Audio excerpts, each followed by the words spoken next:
blood-red wine splashed across Emma's face, stinging her eyes as her future mother-in-law's cruel laughter rang out in the candle-lit room.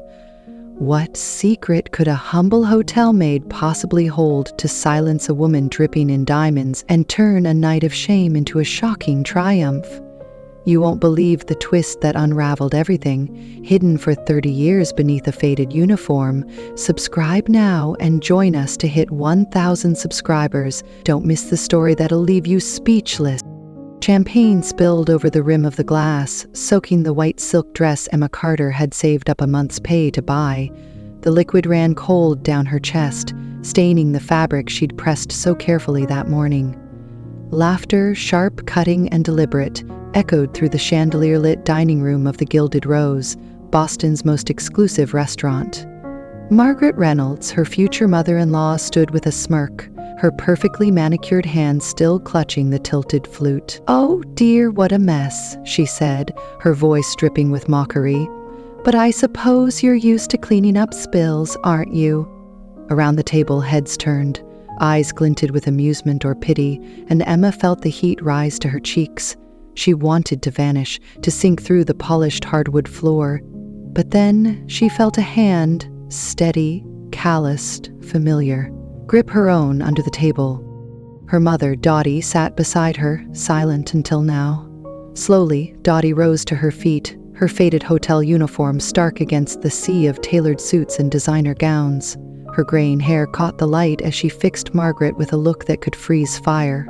"You have no idea what you've just done," she said, her voice low and unshaken. The room went still, and in that moment Emma knew everything was about to change. A week earlier, the air in Emma's tiny Roxbury apartment smelled of lemon zest and warm butter. She stood at her cramped kitchen counter, a flour-dusted apron tied around her waist, tasting a spoonful of curd from her latest creation, a lemon chiffon cake she'd been perfecting for months. The spring breeze slipped through the open window, carrying the faint hum of Boston traffic and the promise of blooming dogwoods in the park across the street. It was a Thursday afternoon, ordinary in every way, until the door creaked open and Nathan Reynolds, Nate to her, stepped inside. He wore his usual faded jeans and a grin that made her heart skip. In his hand was a small velvet box, and before she could ask what was happening, he dropped to one knee right there on her peeling linoleum floor. "Emma Carter," he said, his voice trembling just enough to betray his nerves. "I don't care about anything else in the world as long as I've got you. Will you marry me?" The ring he opened wasn't flashy, just a simple band with a single diamond that caught the sunlight, but to Emma, it was everything. Her breath caught in her throat, and for a moment she couldn't speak. She'd known Nate for 2 years, ever since he'd wandered into the upscale bakery where she worked, charmed by her raspberry tarts and her quiet smile. He was a regular now, her regular, and somehow, this man from a world of penthouses and private schools had fallen for her. A pastry chef with a one-bedroom walk-up and a stack of bills she could barely keep up with. "Yes," she finally whispered, and he slid the ring onto her finger, pulling her into a hug that smelled of cedar and home. But as they stood there, tangled in each other's arms, a flicker of worry crept into her chest. Nate's family wasn't like hers. His father owned half the high-rises downtown, and his mother, Margaret, was the kind of woman who wore pearls to breakfast. Emma had heard the stories. The Reynolds name was old money, Boston royalty, and she was just Emma, a girl who'd grown up eating boxed mac and cheese in a triple-decker rental, raised by a single mom who scrubbed hotel floors to keep them afloat. That night, after Nate left with a promise to call, Emma dialed her mother. Dottie picked up on the third ring, her voice raspy from a long shift. "Hey, sweetheart," she said, and Emma could hear the clink of dishes in the background, the sound of her mom washing up after another late dinner alone. "Nate proposed," Emma blurted, unable to keep the smile out of her words. "He wants me to meet his parents this weekend." The line went quiet for a beat too long, and when Dottie spoke again, there was a weight to her tone Emma couldn't quite place.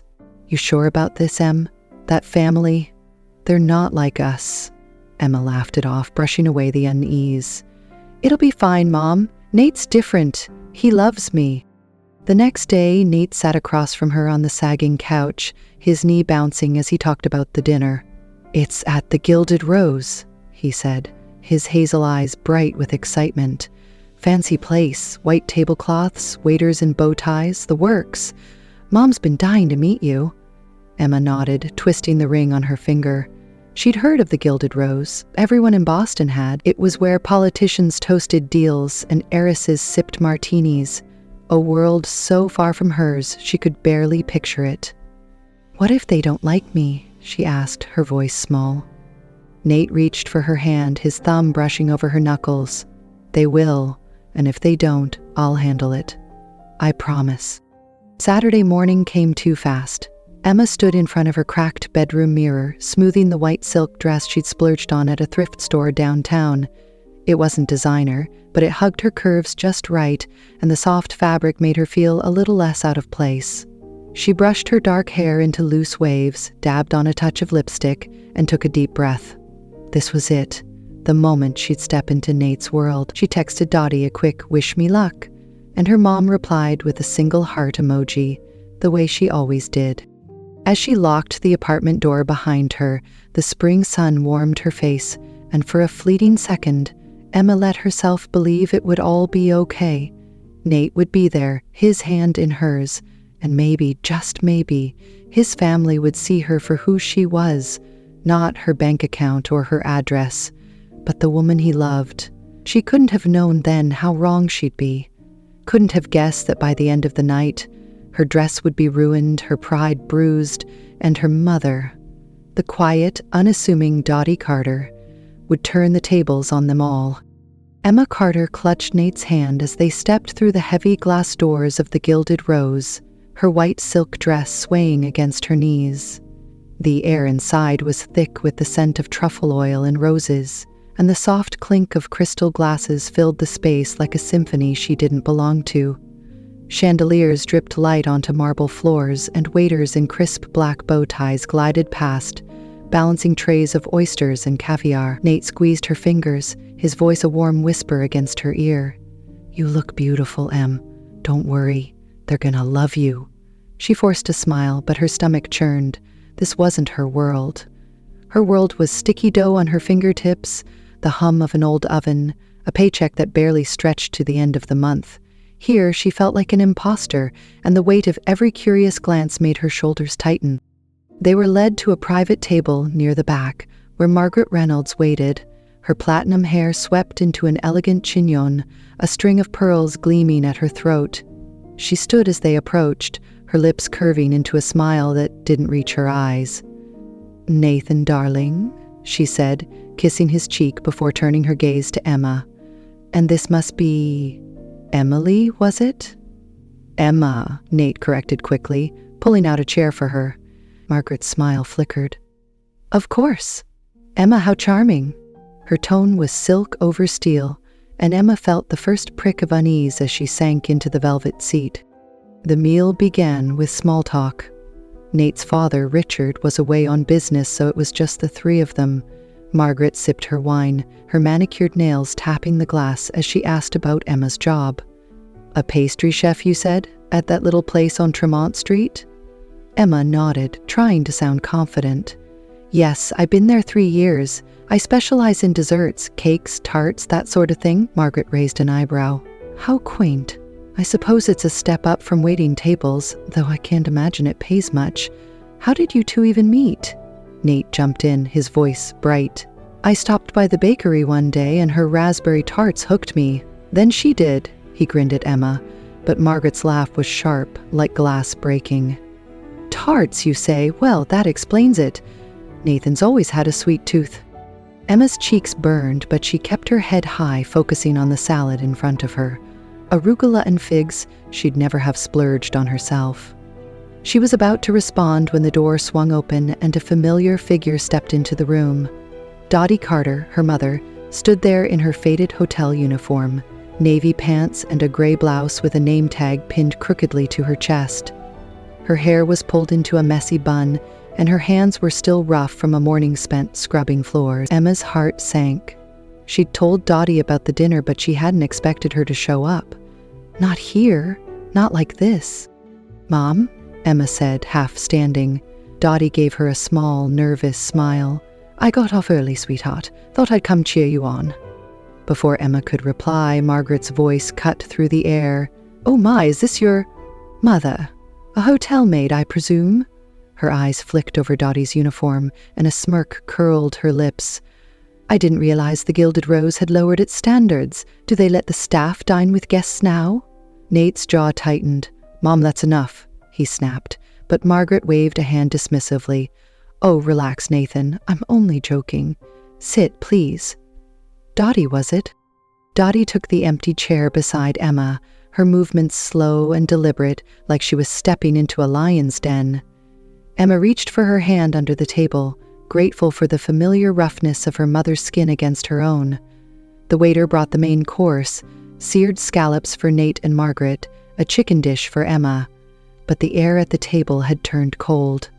Margaret leaned forward, her voice dropping to a conspiratorial whisper. "Tell me, Emma, how does a girl like you, raised by someone like her, think she fits into a family like ours? Nathan's destined for more than a baker's wife, don't you agree?" Emma's fork froze halfway to her mouth. She wanted to shrink, to disappear, but Nate's hand found her knee, steadying her. "She fits because I love her," he said, his tone hard. "That's all that matters."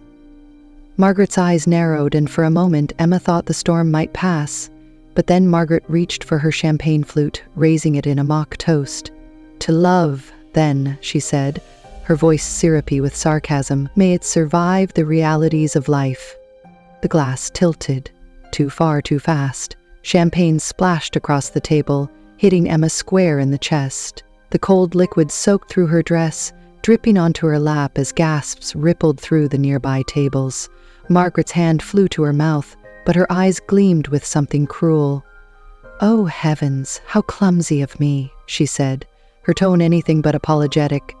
"I hope that dress wasn't expensive, though I doubt it was. You're used to messes, aren't you, dear? Part of the job." Emma's throat closed, tears stinging her eyes as she stared at the spreading stain. Nate leapt up, his chair scraping the floor.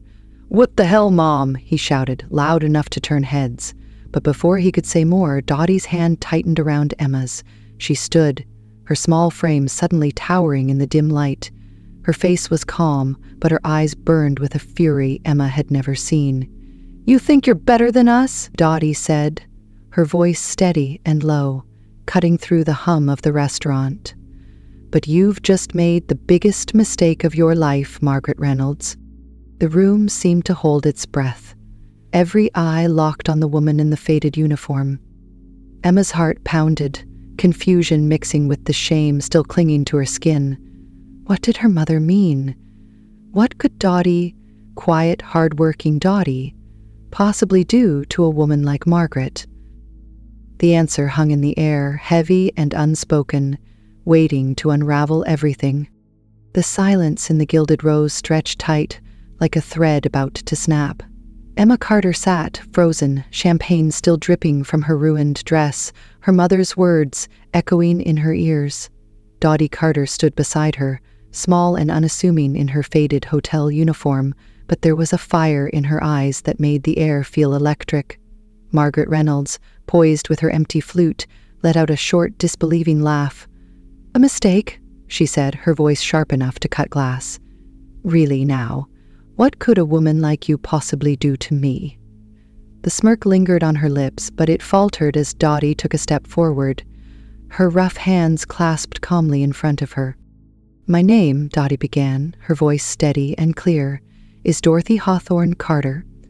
I'm the granddaughter of Senator Edwin Hawthorne, one of the most powerful men New England ever knew, and Emma," she turned to her daughter, her gaze softening for a fleeting moment, "is the last living heir to the Hawthorne legacy."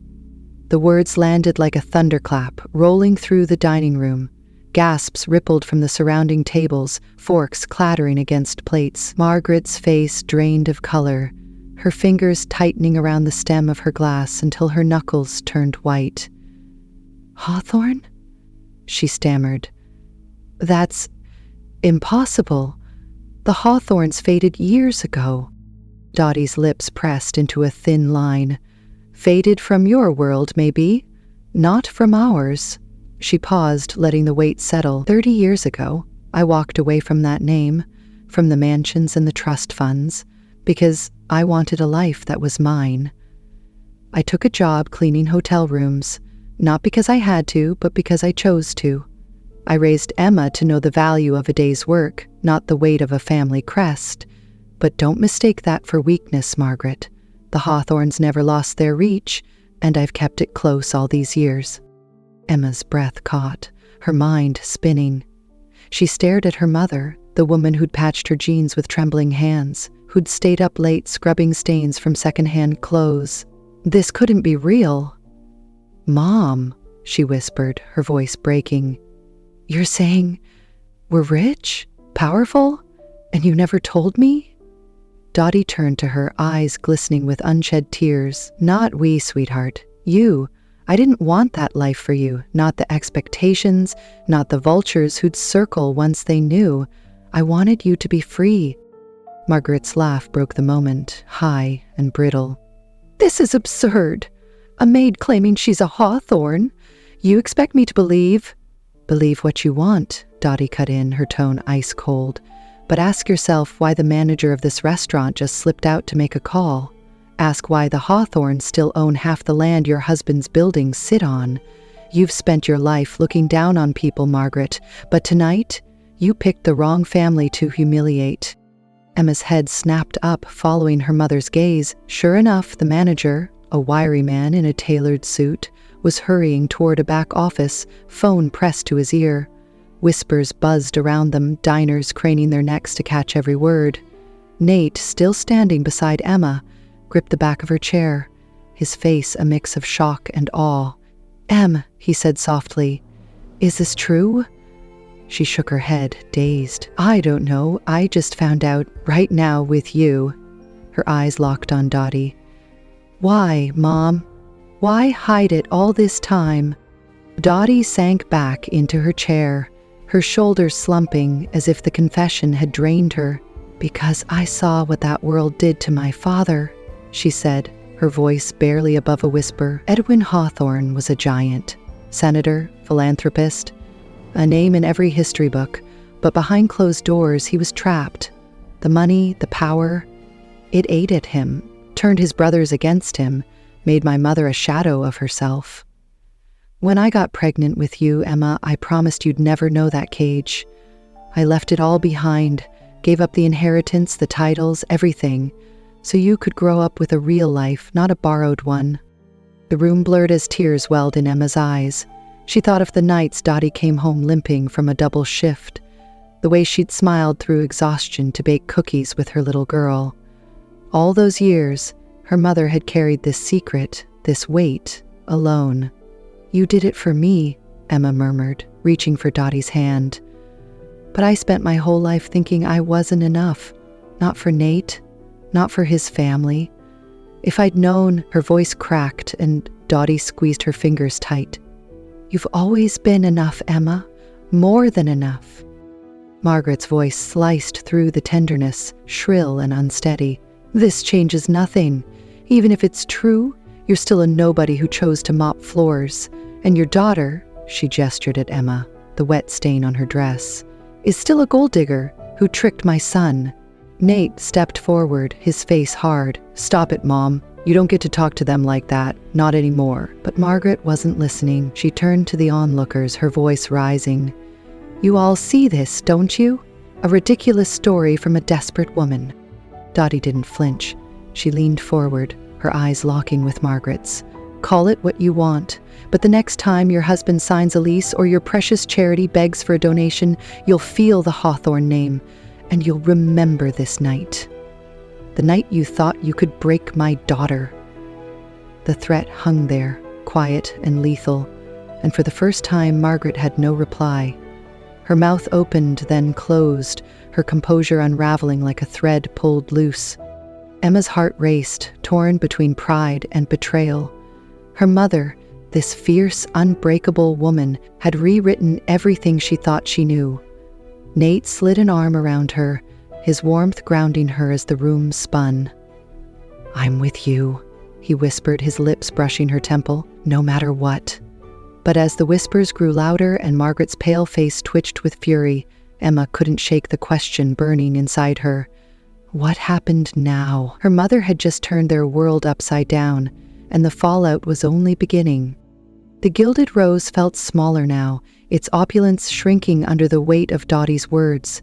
Emma Carter sat with her mother's hand still clasped in hers, the damp silk of her dress clinging to her skin like a second shame. The whispers of the diners buzzed like static, but all she could hear was the echo of her mother's voice. Dorothy Hawthorne Carter, granddaughter of a legend, a name that turned Margaret Reynolds' smug certainty to ash. Margaret stood across the table, her champagne flute abandoned, her face a mask of disbelief cracking at the edges. This is preposterous," she sputtered, her voice trembling.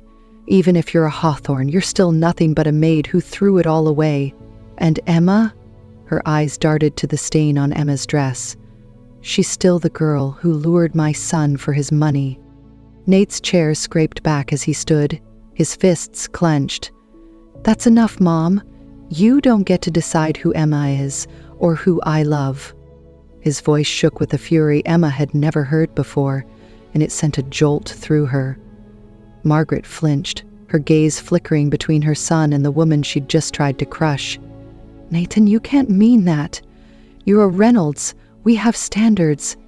Dottie's laugh was soft, almost pitying. "Standards? You mean pride. You've built your life on looking down at people like me, Margaret. But I chose my path.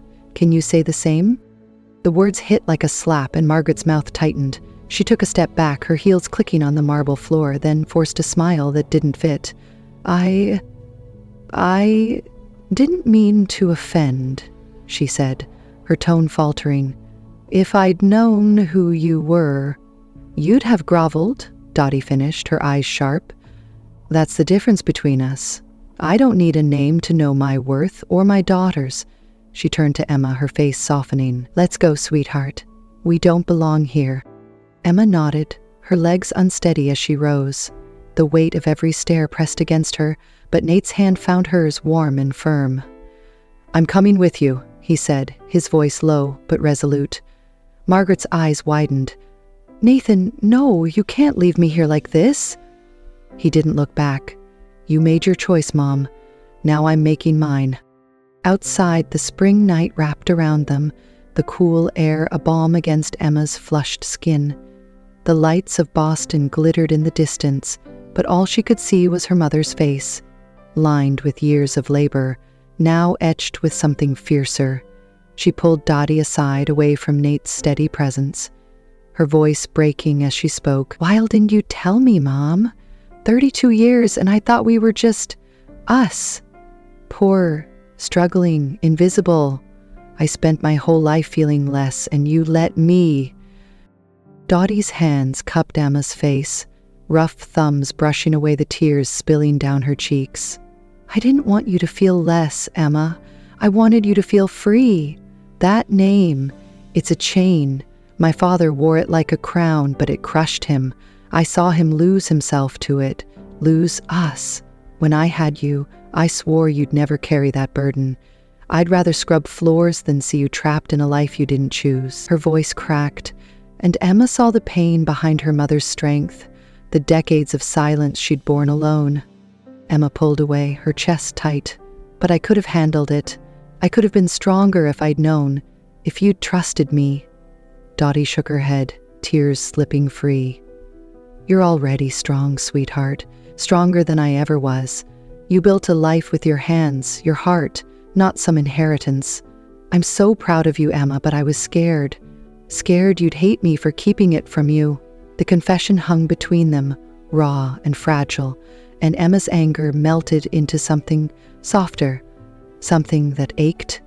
She threw her arms around Dottie, burying her face in her mother's shoulder, the familiar scent of lavender and bleach grounding her. "I don't hate you," she whispered. I need time to understand." Nate stepped closer, his shadow falling over them. "You okay, Em?" he asked, his hand resting lightly on her back. She nodded against Dottie's shoulder, then pulled back, wiping her eyes. "Yeah, I think so." He turned to Dottie, his voice gentle. "Mrs. Carter, Dorothy, I don't care about any of this Hawthorne stuff. I fell for Emma because of who she is, not what she comes from. And I'm not letting my mom's nonsense change that." Dottie smiled, small but real. "You're a good man, Nate. Better than most." Behind them, the restaurant doors swung open, and Margaret stumbled out, her composure fraying like a torn hem. "Nathan, wait!" she called, her voice desperate. She stopped a few feet away, her pearls glinting in the streetlight. I was wrong, Emma. I shouldn't have done that. The champagne, the words, I didn't know." Her hands twisted together, and for the first time she looked small, stripped of her armor. Emma stared at her, the woman who'd humiliated her, and felt a flicker of pity. "You didn't need to know," she said quietly. "You should have just seen me." Margaret's shoulders slumped, and she nodded, her eyes dropping to the pavement. "I've spent my life protecting this family's name," she murmured, almost to herself. "Maybe I forgot what it's really worth." Nate stepped forward, his tone firm but not cruel. "If you want to fix this, Mom, it starts with an apology, a real one. But I'm not coming back inside. I'm with Emma now, and that's not changing." He looked at Emma, his hazel eyes steady, and she felt the ground solidify beneath her feet. Dottie squeezed her hand one last time, then stepped back. "You two go home," she said, her voice tired but warm. "I'll be fine." Emma hesitated, then hugged her again, clinging to the woman who'd rewritten her world in a single night. As Nate led her toward his car, the weight of the evening settled into her bones. Anger, pride, love, all tangled together. Margaret's figure faded behind them, a silhouette against the glowing restaurant, and Emma knew this wasn't the end. A month had passed since that night at the Gilded Rose, and the spring air in Boston carried the sweet scent of cherry blossoms. Emma Carter stood in the middle of Boston Common, her sneakers sinking into the soft grass as she adjusted the simple white sundress she'd chosen for the day. Around her, the park hummed with life, children chasing kites, couples strolling hand in hand, the distant strum of a busker's guitar. Overhead, the trees were a riot of pink, petals drifting down like confetti, and Emma couldn't help but smile. Today wasn't about chandeliers or champagne stains. Today was hers, theirs, a quiet promise made real. Nate Reynolds stood beside her, his tie slightly crooked, his grin wide and unguarded. They'd planned this moment together. A small engagement party, nothing fancy, just a picnic table draped with a checkered cloth, a spread of sandwiches, and a lemon chiffon cake Emma had baked herself. The diamond on her finger caught the sunlight, modest but bright, a symbol of the life they were building. Friends from the bakery mingled with a few of Nate's old college buddies, their laughter weaving through the breeze. But Emma's eyes kept drifting to the woman sitting under a nearby tree, her gray hair loose for once, her hands folded in her lap. Dottie Carter wore a pale blue dress, nothing extravagant, just something Emma had picked out for her, and she looked lighter somehow, unburdened. "You sure you're okay with this?" Nate asked, slipping an arm around Emma's waist. "No big venue, no fuss." She leaned into him, her head resting against his shoulder. "This is perfect. It's us." He kissed her temple, his lips warm against her skin, and she felt the last threads of doubt unravel. That night at the restaurant had shaken her. Her mother's secret, Margaret's cruelty, but Nate had stayed steady through it all, a rock she hadn't known she needed, and now here they were, rewriting the story on their terms. The sound of heels on gravel pulled her attention, and Emma turned to see Margaret Reynolds approaching. She wore a simple linen blouse and slacks, her pearls swapped for a plain silver chain, her face stripped of its usual polish. The sight startled Emma. Gone was the icy matriarch who'd sneered over a champagne flute. Margaret stopped a few feet away, her hands clasped tight, her eyes uncertain. "Emma?" she said, her voice softer than Emma had ever heard it. "Nathan, I wasn't sure you'd want me here." Nate tensed beside her, but Emma touched his arm, a silent plea to let her handle it. "You're his mom," she said simply. "Of course you're welcome." Margaret swallowed, her gaze dropping to the grass. "I owe you more than an invitation. What I did that night, what I said, it was unforgivable. I spent so long guarding a name I thought mattered, and I almost lost my son because of it. I'm sorry, Emma, truly." The words hung there, raw and unguarded, and Emma saw the cracks in the woman who'd once loomed so large. She didn't trust Margaret, not yet, but she nodded.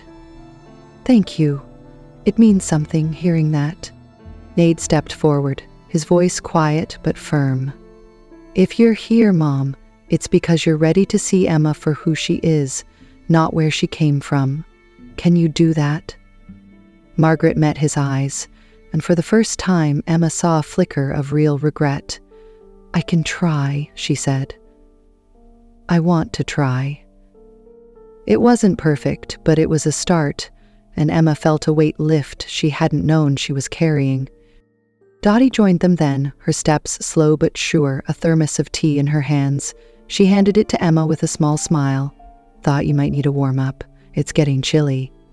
Emma took it, her fingers brushing her mother's, and the familiar roughness brought a lump to her throat.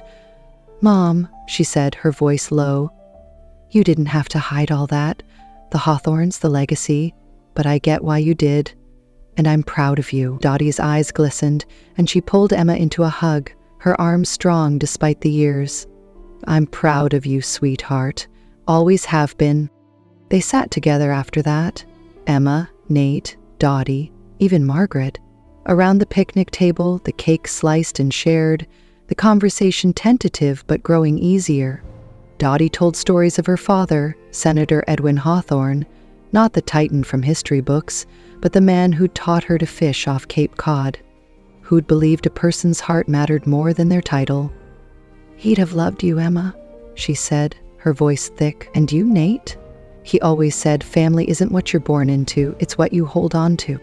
Later, as the sun dipped low, painting the sky in streaks of gold and pink, Emma and Nate slipped away to a quiet corner of the park. He pulled her close, his hands framing her face.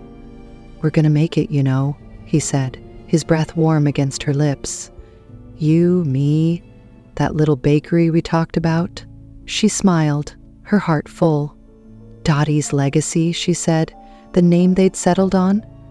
A tribute to her mother's strength, her sacrifice. "Yeah," he murmured, kissing her softly.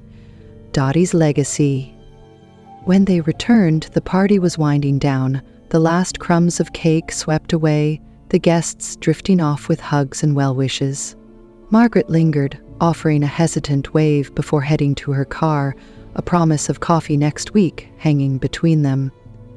Dottie stayed until the end, helping Emma fold the tablecloth, her hands moving with the same quiet grace that had carried them through decades.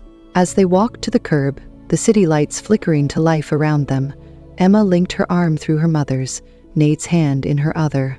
She looked at them, her mother, who'd given up everything to give her a real life, and Nate, who'd chosen her over everything he'd been raised to chase. The Hawthorne name lingered in the back of her mind, a shadow she could step into if she wanted, but she didn't need it. Not here, not now. "Family's not a name on paper," she said, her voice steady. "It's the people who stand by you." Dottie squeezed her arm and Nate grinned, the three of them silhouetted against the fading spring sky. In that moment, under the blossoms and the stars, Emma Carter knew she'd found her place, not in a legacy she'd inherited, but in the one she'd built, piece by piece, with love.